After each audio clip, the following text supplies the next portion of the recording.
तो हेलो दोस्तों, तो आज के इस वीडियो में हेरेडिटरी नाम की एक सुपरनैचुरल हॉरर फिल्म को एक्सप्लेन करने वाला हूँ। ये मूवी 2018 में रिलीज हुई थी और इसने अपने 10 मिलियन के बजट के अपोजिट ऑलमोस्ट 80.2 मिलियन डॉलर्स की कमाई की थी। मूवी की स्टोरी काफ़ी सिंपल सी है, लेकिन फिर भी ये मूवी आपको थोड़ी सी डिस्टर्बिंग लग सकती है। स्टोरी को सही से समझने के लिए एक्सप्लेनेशन को एंड तक देखिएगा। तो चलिए अब ज़्यादा वक्त ना गवाते हुए इस वीडियो को स्टार्ट करते हैं।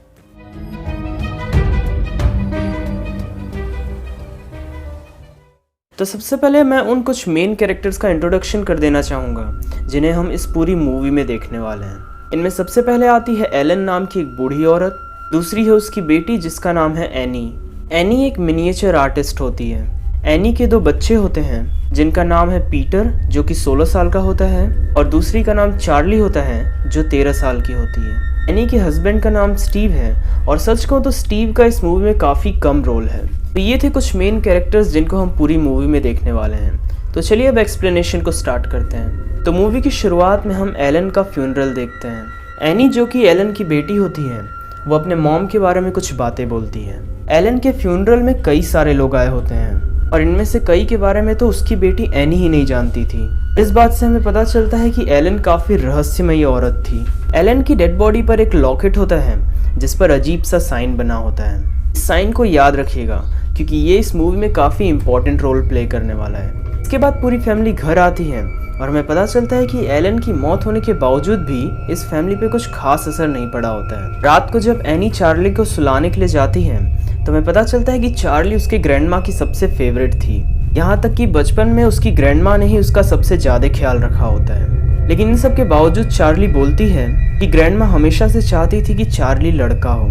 चार्ली को सुलाने के बाद एनी अपने मॉम का बॉक्स चेक करती है जिसमें उसे एक बुक मिलती है और उसमें लिखा होता है कि हमारे सेक्रीफाइसेस इनाम ज़रूर देंगे। वो बुक रख के जा ही रही होती है तभी उसे अपने मॉम की एक झलक दिखती है। वो डर जाती है और जब वो लाइट ऑन करती है तो वहाँ पे कुछ भी नहीं होता है। इसके बाद हमें स्कूल का सीन दिखाया जाता है और हम देखते हैं कि चार्ली बहुत ही अजीब सी लड़की होती है। वो हमेशा कुछ अजीब सा बनाती रहती है और अगले ही सीन में वो एक सिजर से एक चिड़िया का गला काटती है। दूसरी तरफ हम पीटर को देखते हैं जो थोड़ा नॉर्मल होता है लेकिन वो भी अपने ख्यालों में ही खोया रहता है। एनी सीक्रेटली एक ग्रुप से मिलने के लिए जाया करती थी जहाँ पर वो लोग अपना दुख बांटा करते थे। एनी बताती है कि उसकी मॉम एलन काफ़ी अजीब सी औरत थी। एलन को मेंटल डिसऑर्डर था और उसकी और एनी की कुछ खास नहीं बनती थी।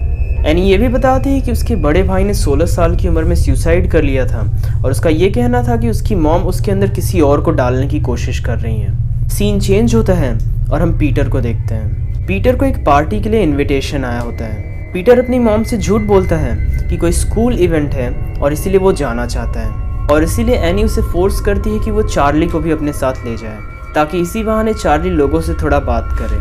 पीटर अपने मॉम की बात मान लेता है और वो चार्ली को भी अपने साथ ले जाता है। वो दोनों जब कार में ट्रैवल कर रहे होते हैं तभी वो एक वुडन पोल के सामने से गुजरते हैं और हम देखते हैं कि उस पोल पे वही साइन बना होता है जो ग्रैंडमा एलन के नेकलेस पे था। इसके बाद पीटर पार्टी में पहुंचता है और वो चार्ली को अकेला छोड़ के अपने दोस्तों के साथ एंजॉय करने के लिए चला जाता है। चार्ली एक केक खा लेती है जिसमें नट्स होते हैं और क्योंकि उसे नट से एलर्जी थी तो उसकी सांस फूलने लगती है। वो पीटर के पास जाती है और उसे बताती है कि उसे सांस लेने में प्रॉब्लम आ रही है। पीटर उसे कार में बैठा के हॉस्पिटल के लिए निकल पड़ता है। चार्ली को सांस लेने में बहुत प्रॉब्लम हो रही होती है और इसलिए वो खिड़की खोल के अपना सर बाहर निकाल लेती है। तभी पीटर को रास्ते में एक जानवर दिखता है और वो गाड़ी को टर्न कर लेता है। ऐसा करते ही गाड़ी उस पोल के पास से जाती है और चार्ली का सर उस पोल से टकरा जाता है। टक्कर इतनी जोर की थी कि चार्ली का पूरा सर अलग हो जाता है। पीटर कार रोकता है लेकिन तब तक काफ़ी देर हो चुकी होती है। पीटर इस हादसे के बाद सदमे में चला जाता है। उसे कुछ भी समझ नहीं आ रहा होता है और वो कार को धीरे धीरे चला के घर वापस आ जाता है। वो बिना किसी को बताए सीधा अपने कमरे में जाता है और सो जाता है। अगली सुबह एनी को चार्ली की डेड बॉडी उस कार में मिलती है और वो इस बात से काफ़ी अपसेट हो जाती है।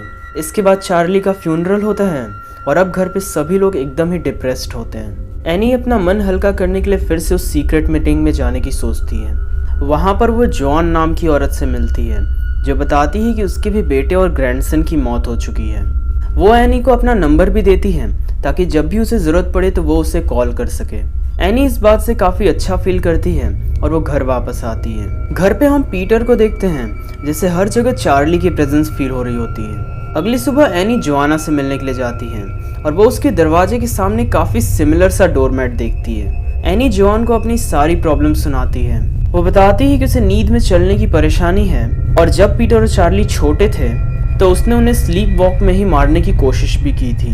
मूवी के आगे के कुछ सीन में हम एनी को देखते हैं जो अपने बेटी की डेथ का एक मिनिएचर आर्ट बनाती है, लेकिन स्टीव उसके इस मिनिएचर को देख के कुछ खास खुश नहीं होता है। डिनर के दौरान पीटर और एनी के बीच फाइट भी होती है, जिससे हमें पता चलता है कि इस फैमिली में दूरियां बढ़ती जा रही हैं। अगली सुबह हम एनी को देखते हैं जो मार्केट से कुछ सामान लेके वापस आ रही होती है। जॉन एनी को बताती है कि उसने एक रिचुअल परफॉर्म किया जिसकी मदद से उसने अपने ग्रैंडसन से बात की।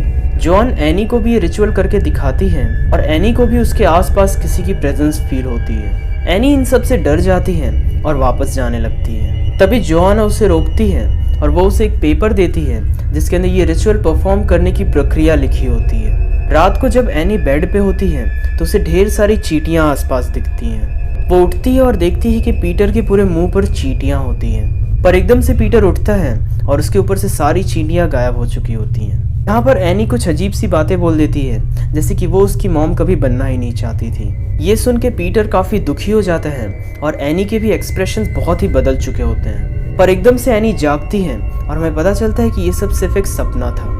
इसके बाद एनी पीटर और स्टीव को भी जगाती है और वो डिसाइड करती है कि वो उन सभी के साथ मिलकर एक रिचुअल परफॉर्म करेगी। एनी चार्ली की स्केचबुक यूज करती है ताकि वो एक स्पिरिचुअल कनेक्शन सेटअप कर सके। आसपास की हवा ठंडी हो जाती है और एकदम से ग्लास अपने आप मूव होती है। ये सब देख के पीटर और स्टीव डर चुके होते हैं और एनी चार्ली की तरह बात कर रही होती है। पीटर एनी के ऊपर पानी डालता है और तब जाके वो होश में आती है। अगली सुबह हम पीटर को उसके स्कूल में देखते हैं जहाँ पर उसके आसपास अजीब सी लाइट होती है। वो जब ग्लास में देखता है तो उसे उसके रिफ्लेक्शन एकदम ही अपोजिट दिखते हैं। एनी ने गुस्से में अपना पूरा मिनिएचर आर्ट तबाह कर दिया होता है और पीटर के साथ अजीब सी चीजें होनी चालू हो जाती हैं। उसे अपने कमरे में चार्ली दिखती है और फिर से उसे चार्ली का सर अलग होने का विजन आता है। वो आसपास देख ही रहा होता है, तभी एकदम से कोई उसका सर पकड़ के उसे पीछे खींचने लगता है। तभी एनी वहां पर आती है और वो उसे समझाती है कि ये सब सिर्फ एक सपना था। एनी को चार्ली की स्केचबुक में कुछ अजीब सी पीटर की ड्राइंग मिलती है और ये सब देख के उसे लगता है कि ये सब चार्ली की स्पिरिट कर रही है।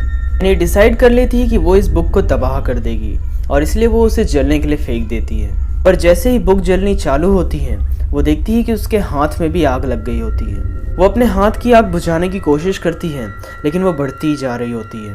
लेकिन जब वो बुक पर से आग हटाती है तब उसके हाथ पर से भी आग हट जाती है। अगले दिन एनी सीधा जॉन के घर पे जाती है।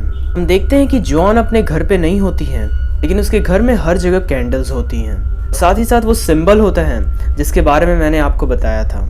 वहाँ पे चार्ली का कुछ सामान होता है और साथ ही साथ पीटर की एक फोटो। इसके बाद एनी सीधा घर वापस आती है और वो अपने मॉम का बॉक्स चेक करती है। अंदर उसे एक बुक मिलती है जिसके अंदर किंग पेमन की बात की गई होती है। अंदर लिखा होता है कि पेमन सबसे वल्नरेबल लोगों को पोजेस करता है। यहाँ पर खास बात ये होती है कि पेमन मोस्टली मेल्स को ही अपना टारगेट बनाता है। अंदर उसे कुछ पिक्चर्स भी मिलती हैं जिसके अंदर हम जोआना और उसकी मॉम को साथ में देखते हैं। इससे हमें पता चलता है कि उन दोनों के बीच कोई कनेक्शन है और वो दोनों ही किसी एक कल्ट का हिस्सा थे।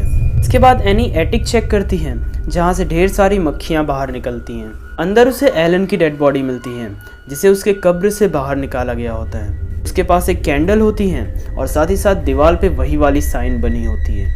दूसरी तरफ हम पीटर को उसके क्लास में देखते हैं जो बहुत ही अजीब सी हरकतें कर रहा होता है। वो अपना सर टेबल पे पटक देता है और एकदम से डर के पीछे गिर जाता है। स्टीव पीटर को घर वापस लाते हैं और एनी उसे बताती है कि एटिक में उसके मॉम की डेड बॉडी है। एनी स्टीव को अपने मॉम के और जॉन के बीच का कनेक्शन समझाने की भी कोशिश करती है, लेकिन उसे लगता है कि एनी ने ही ये सब किया है। एनी स्टीव को चार्ली की स्केचबुक देती है और कहती है कि वो उसे जला दे ताकि एनी मारी जाए और उन सब की प्रॉब्लम भी खत्म हो जाए, लेकिन स्टीव ऐसा करने से साफ मना कर देता है। एनी फ्रस्ट्रेट होकर वो बुक उससे छीन लेती है और सीधा फायरप्लेस में डाल देती है, लेकिन इस बार एनी की जगह स्टीव के बॉडी में आग लग जाती है। एनी ये देख के एकदम से सदमे में चली जाती है, लेकिन तभी उसके पास एक अजीब सी लाइट जाती है और उसके एक्सप्रेशंस एकदम से बदल जाते हैं। रात को पीटर की आंख खुलती है और हम देखते हैं कि उसके पीछे से कोई दीवार पे चल के जाता है। वो नीचे आता है और अपने डैड को मरा हुआ पाता है। इसी सीन में हम उसके पीछे किसी को देखते हैं। तभी एनी उसका पीछा करने लगती है और वो एटिक में जाके छुप जाता है। पर एनी पोजेस्ड होती है और इसीलिए वो सीलिंग पे उल्टा लटक के अपना सर पीटने लगती है। जैसे ही एनी शांत होती है, पीटर पीछे मुड़ता है और उसे कैंडल्स के बीच अपनी फोटो दिखती है। अभी वो ऊपर देखता है तो उसे एनी दिखती है जो पियानो वायर से अपना गला काट रही होती है। पीटर ये सब देख के डर जाता है और सीधा खिड़की से कूद जाता है। अभी हम देखते हैं कि पीटर के ऊपर भी वही सेम लाइट आती है। अभी हम एनी की डेड बॉडी को देखते हैं जिसका सर नहीं होता है और वो अपने आप उड़ के एक ट्री हाउस में जा रही होती है। पीटर के चेहरे पर से भी सब डर गायब हो चुका होता है। पीटर भी उस ट्री हाउस में पहुंचता है जहां पे उसे किंग पेमन का स्टैचू मिलता है जिसके ऊपर चार्ली का सर होता है। वहां पर पीटर को एक क्राउन भी पहनाया जाता है। सब लोग उसे चार्ली और पेमन कह के संबोधित कर रहे होते हैं। मूवी की एंडिंग सीन में हम पीटर को किंग की तरह देखते हैं और उसकी बॉडी पर पेमन का कब्जा होता है। मुझे उम्मीद है कि आप लोगों को स्टोरी सही से समझ आ गई होगी और अगर नहीं आई है तो आप अपने डाउट्स को कमेंट में पूछ सकते हैं। तो ये था आज का एक्सप्लेनेशन। उम्मीद करता हूँ कि आपको ये वीडियो पसंद आया होगा। जाते जाते वीडियो को लाइक कीजिएगा और चैनल को सब्सक्राइब कर लीजिएगा। तो चलिए अब मैं निकलता हूँ। Good bye.